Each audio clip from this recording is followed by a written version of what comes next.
আসসালামু আলাইকুম ওয়া রাহমাতুল্লাহি ওয়া বারাকাত। কোনো মানুষ মারা যাওয়ার পরে তাকে কে হত্যা করলো বা এরকম কোনো ক্লু বের করার জন্য আমাদের দেশসহ পৃথিবীর ম্যাক্সিমাম দেশেই পোস্ট মার্টাম করার একটা প্রচলন আছে। শরিয়াতে এটার বিধান কি?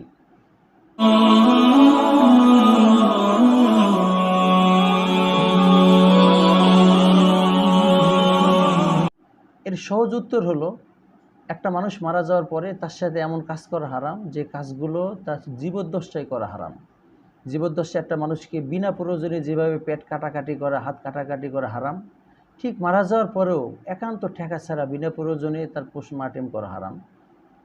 যদি নাকি একান্ত ঠেকা হয় যে তার এই কুরু বের করার কোনো রাস্তা নেই পোস্টমর্টেম ছাড়া, এবং পাশাপাশি আর তার কে হত্যা করেছে এটা বের না করলে কিছু নিরপরাধ মানুষও শাস্তি পাওয়ার অবকাশ আছে, তখন একটা জীবিত মানুষের যেরকম একান্ত ঠেকায় অপারেশন করা বৈধ, ঠিক তেমনইভাবে মারা যাওয়ার পরে ঠিক ওইরকম সম্মানের সাথে, পরিপূর্ণ সম্মানের সাথে তার পর্দা ইত্যাদি রক্ষা করে তাকে পোস্টমর্টম করতে পারবে। কিন্তু গরু পশানোর মতন করে, গরু যেভাবে ছেলে, গরু যেভাবে কাটে, তাকে বেসম্মানের সাথে যেন তেনভাবে কাটাকাটি করার শরীয়তের কোনো অবকাশ নাই, এবং বিনা প্রয়োজনীয় তো অবকাশই নেই।